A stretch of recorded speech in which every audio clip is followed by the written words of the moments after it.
Maria Morevna, dans un pays, vivait Ivan Tsarevitch. Avant de mourir, ses parents lui ont bien recommandé de ne pas faire obstacle au mariage de ses trois sœurs. Accepte les premiers épouseurs qui se présenteront, lui avait-il dit. Et Ivan Tsarevitch le promit. Un jour, il se promenait avec ses sœurs dans le jardin. Soudain, le ciel devint noir. Le vent se leva en tempête. « Rentrons vite, mes sœurs, » dit Ivan Tsarevitch. Ils étaient à peine revenus à la maison que le tonnerre gronda. Le plafond s'ouvrit et un faucon vola dans la pièce. Il frappa le sol, devint un beau et jeune preux, et dit « Bonjour à toi, Ivan Tsarevitch. Je venais en hôte, j'arrive en commandeur, demander au mariage des sœurs Daria Tsarevna.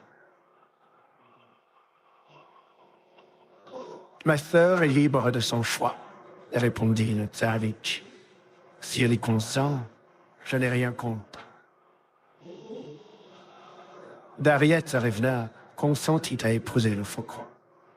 Ils se marièrent et il l'emmena dans son royaume.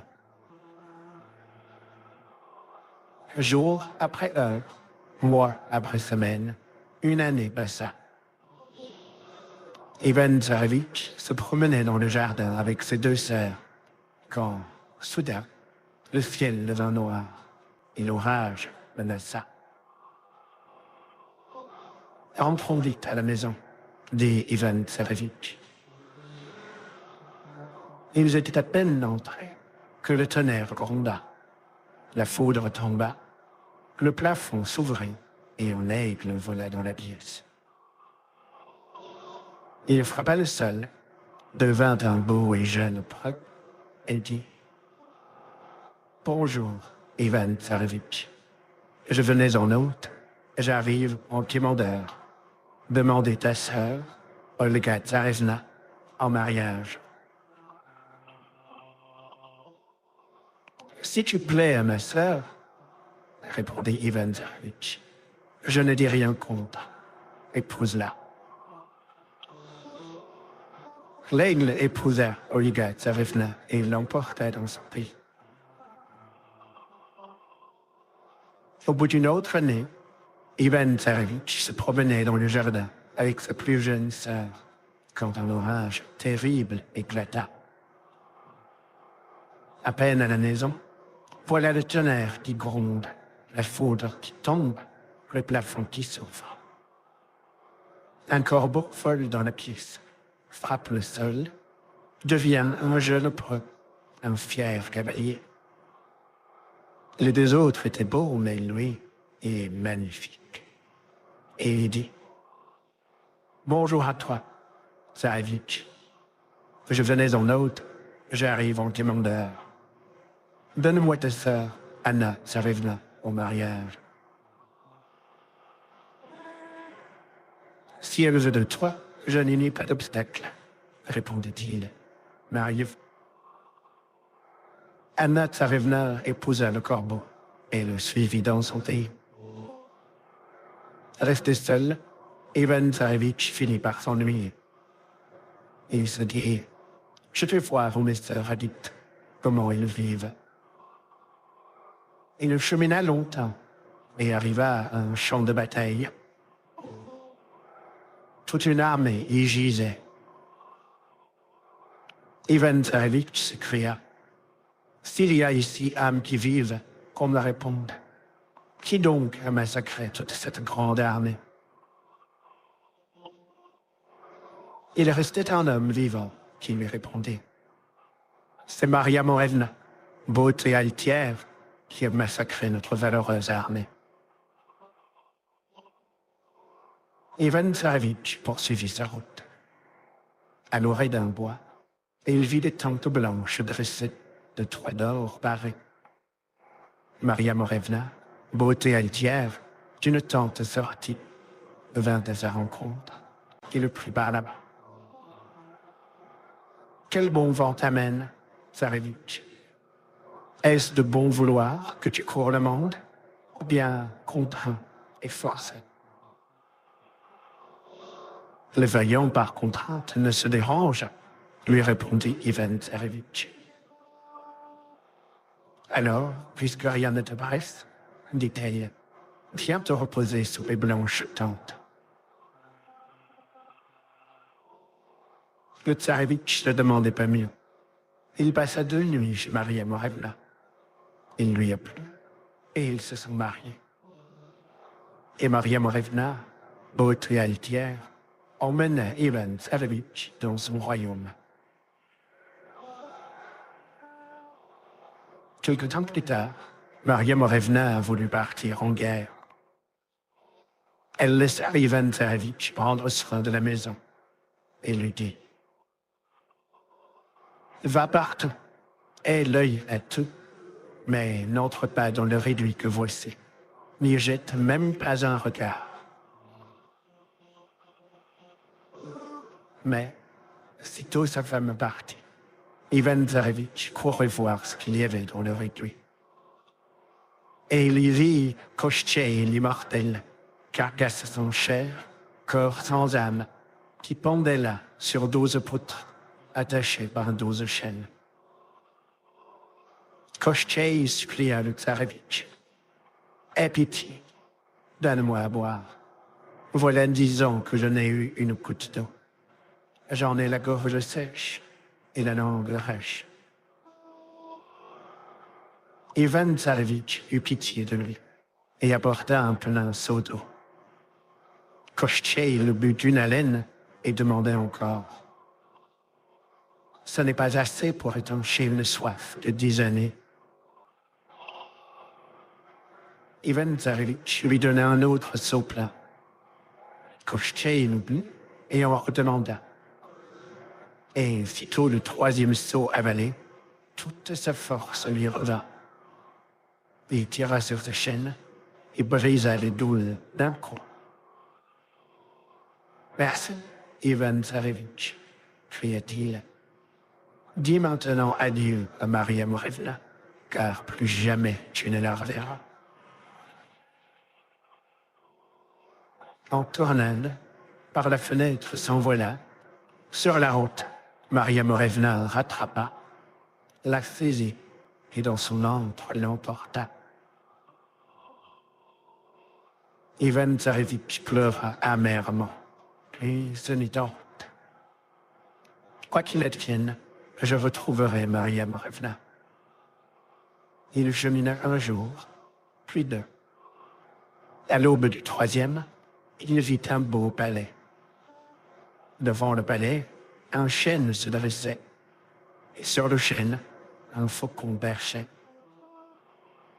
En voyant Ivan Tsarevitch, le faucon vint frapper le sol, devint un beau et jeune preux, et s'exclama: mon cher beau-frère, quelle joie de te voir enfin.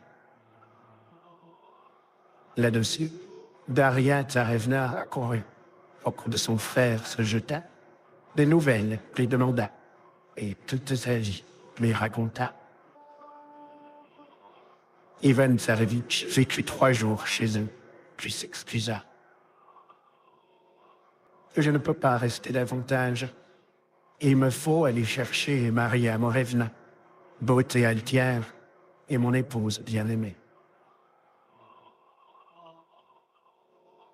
Ce ne sera pas facile, dit le faucon. Laisse-nous ta cuillère d'argent, en cas, on pensera à toi en la regardant. Le Tsarevitch laissa sa cuillère et reprit la route. Il chemina un jour, puis 2. À l'aube du 3e, il vit un palais encore plus beau. Devant le palais, un chêne, et sur le chêne, un aigle. L'aigle vint frapper le sol, devint un jeune preux, et cria: Olga Tsarevna, réveille-toi, notre cher frère est arrivé. Olga Tsarevna accourut, au cou de son frère se jeta, des nouvelles lui demanda, et toute sa vie lui raconta.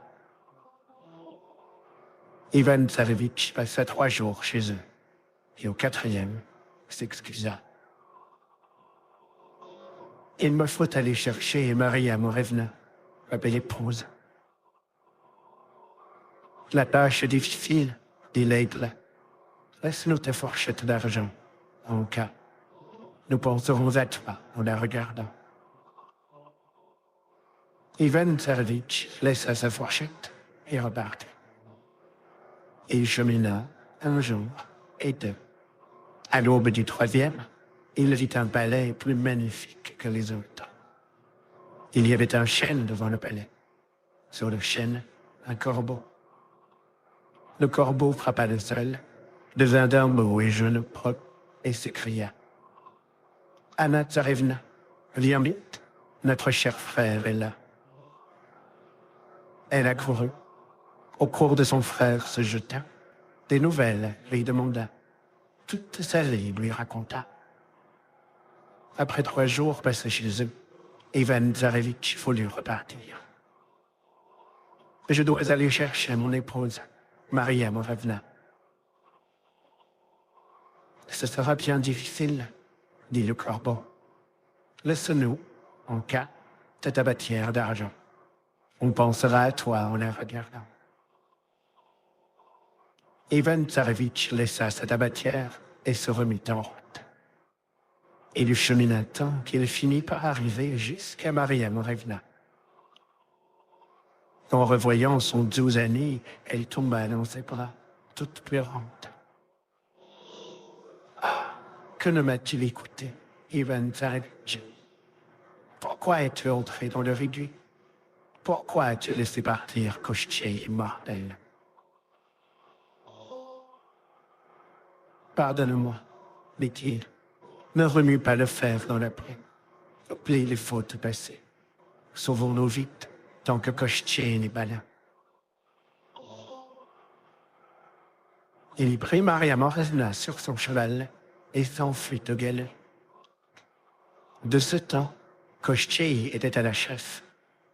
Le soir venu, comme des taillis et des bûches, sous lui, son cheval trébuche. Kochtcheï dit, « Qu'as-tu à broncher, vieille carne? Sens-tu quelque méfait qui se trame? » Ivan Tsarevitch est venu, répond le cheval. Il a enlevé Maria Morevna.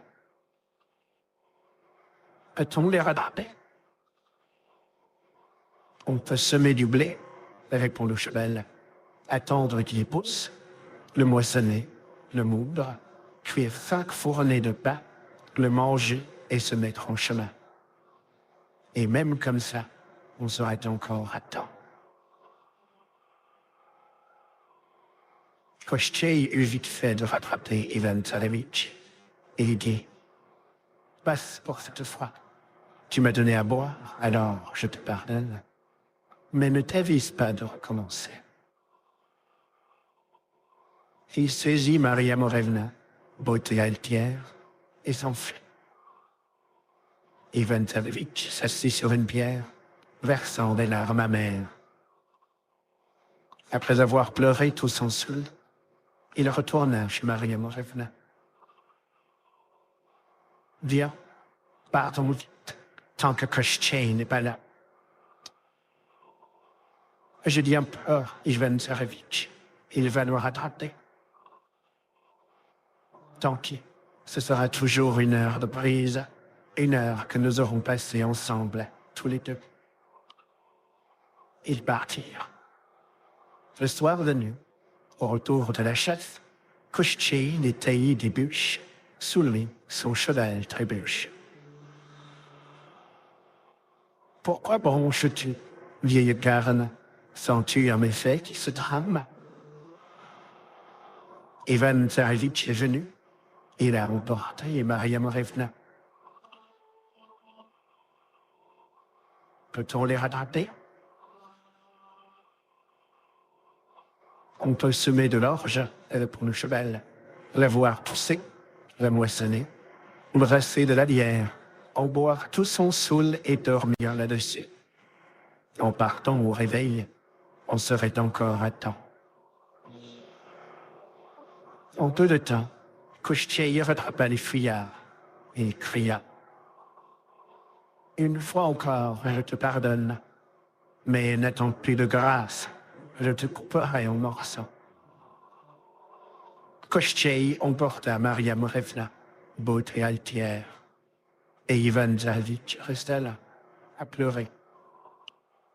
Puis, n'en pouvant plus de peine, il retourna voir sa femme. Bien, fuyons tant que Koshchei n'est pas là. Mais il va nous rattraper, Ivan Tsarevitch. Il va te couper en morceaux. Peu m'importe, je ne peux pas vivre sans toi. Le soir, Koshchei revient de la chasse. Des têtes qui débûchent. Sous lui, son cheval trébuche. Qu'as-tu à brancher, vieille carne? Sens-tu le méfait qui se trame? Ivan Tsarevitch est venu enlever Maria Morevna, dit le cheval. Koshchei rattrapa les fugitifs. Il coupa Ivan Tsarevitch en morceaux, les mit dans un tonneau goudronné, de fer cerclé, des reins encloués, et jeta le tonneau dans la mer. Puis, il emporta chez lui Maria Morevna. À ce jour, à cette heure, à cet instant, les objets d'argent qu'Ivan Tsarevitch avait laissés chez ses beaux-frères ont subitement noirci. Le faucon, l'aigle et le corbeau en prirent alarme. Il est sûrement arrivé malheur à Ivan Tsarevitch. L'aigle vit le tonneau dans la mer, plongea et le tira sur le rivage, pendant que le faucon et le corbeau s'envolaient chercher de l'eau morte et de l'eau vive.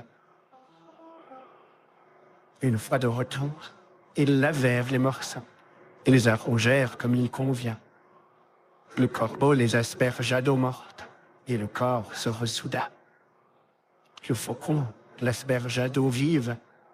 Ivan Tsarevitch bâilla et dit « Que j'ai dormi longtemps.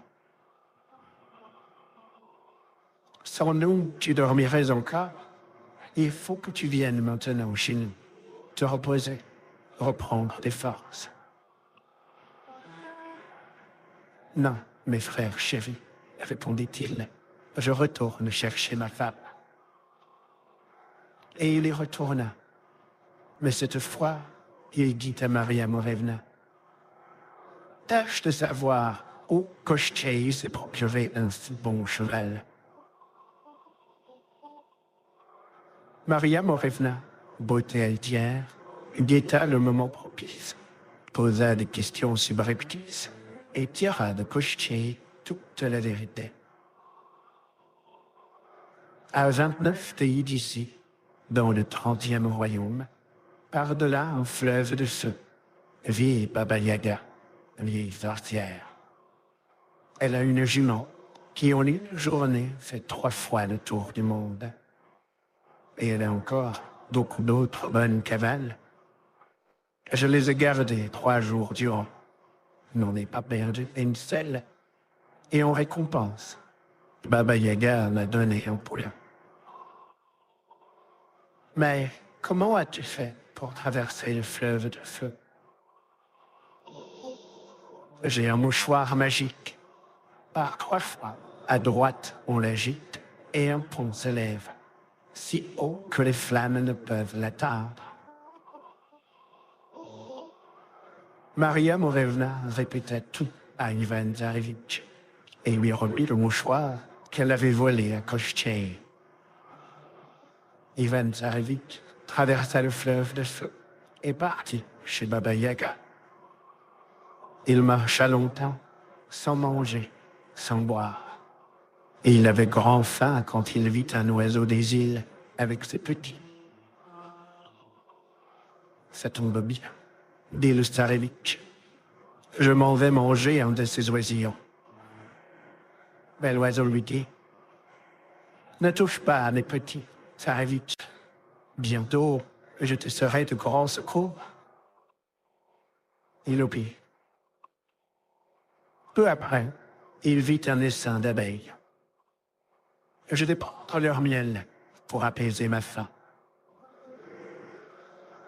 N'y touche pas, Tsarevitch, lui dit la reine des abeilles.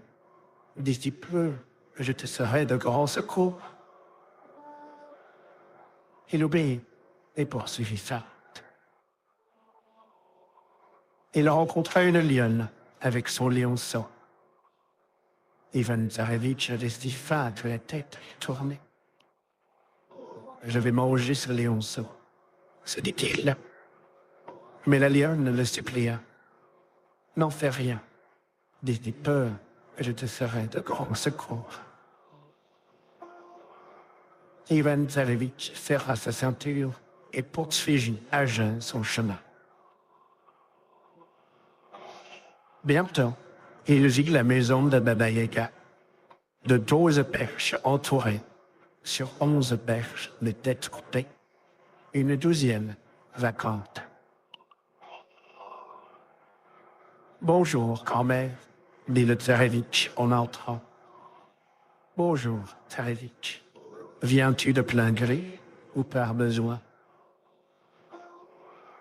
De plein gré, je viens te servir, gagner le poulain dont j'ai besoin. Pourquoi pas? Chez moi, le service n'est pas d'un an, ni d'un mois, mais juste de 3 jours. Garde bien mes juments et tu auras ton poulain. Mais si tu m'en égares une seule, et ta tête ira compléter la 12e sur mes perches. C'est bien d'accord? Ivan Tsarevitch dit « D'accord ». Baba Yaga lui donna à manger, puis l'envoya faire paître ses cavales. À peine dans les prés, les cavales se sont égayées de tous côtés. Un moyen de les rattraper. Le Tsarevitch essaya bien, n'arriva à rien, s'assit et se mit à pleurer. À force de pleurer, il s'endormit. C'est l'oiseau des îles qui le réveilla au soleil couchant. Rentre vite, Tsarevitch. Les cavales sont déjà à l'écurie.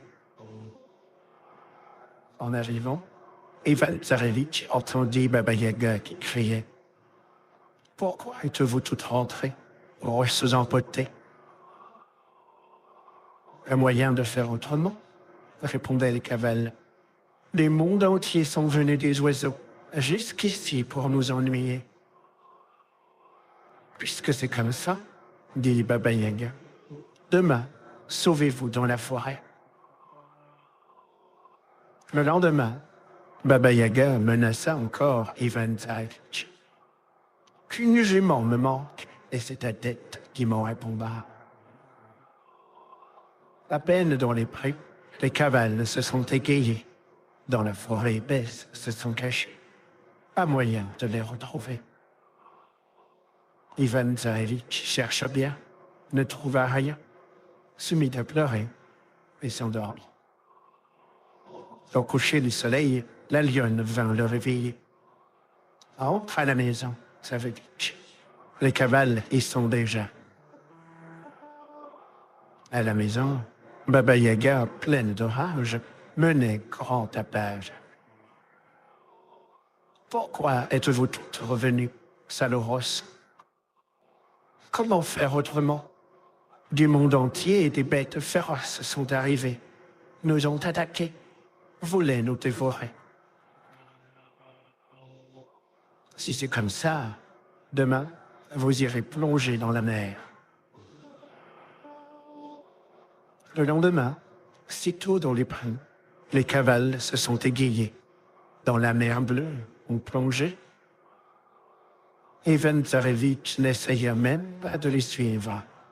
Il se mit à pleurer et s'endormit. C'est une abeille qui le réveilla au coucher du soleil.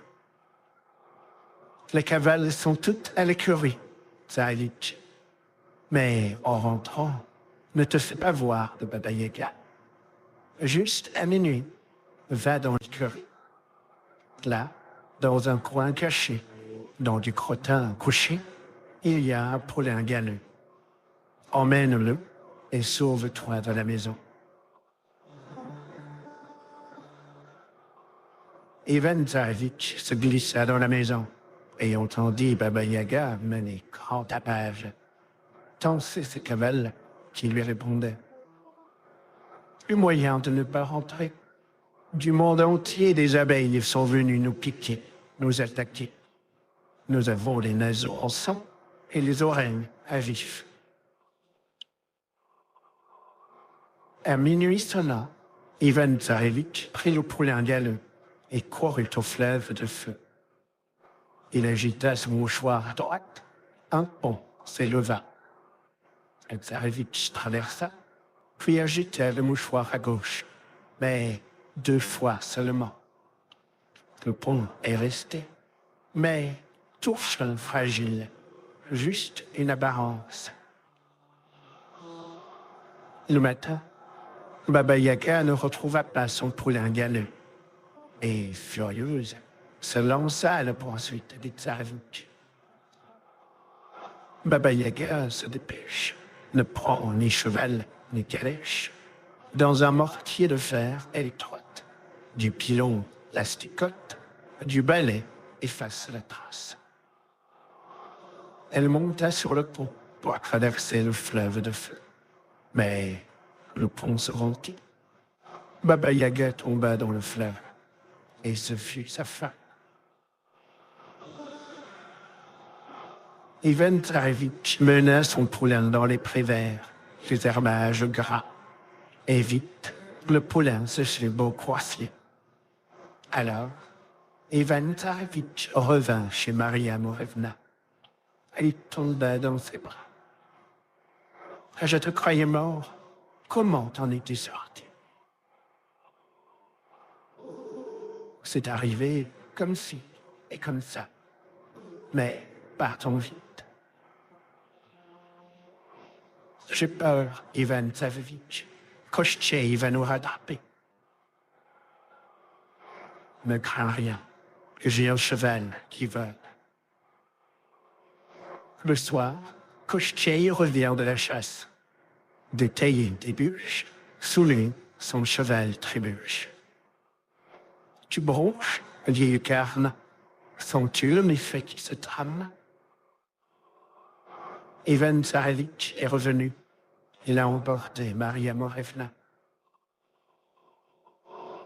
Pouvons-nous les rattraper? Demanda Kochtcheï. Je n'en sais rien. Cette fois, le cheval du Tsarevitch est fils de ma mère. C'est mon jeune frère. Mais on peut toujours essayer. Kochtcheï galopa à toute allure. Il eut du mal cette fois, mais il finit quand même par rejoindre les fuyards.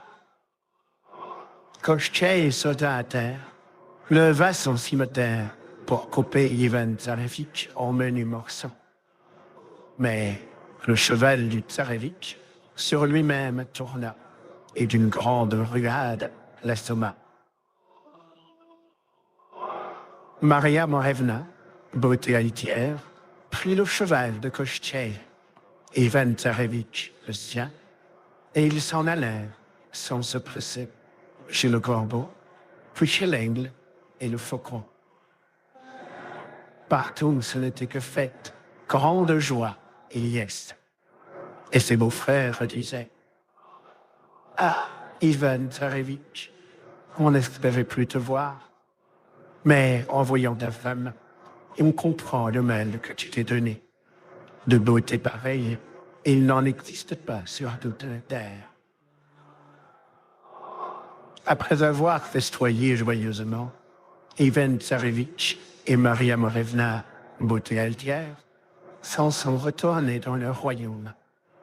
Et ils y ont vécu sans souci ni tourment, buvant de l'hydromel vieux, mangeant du pain blanc.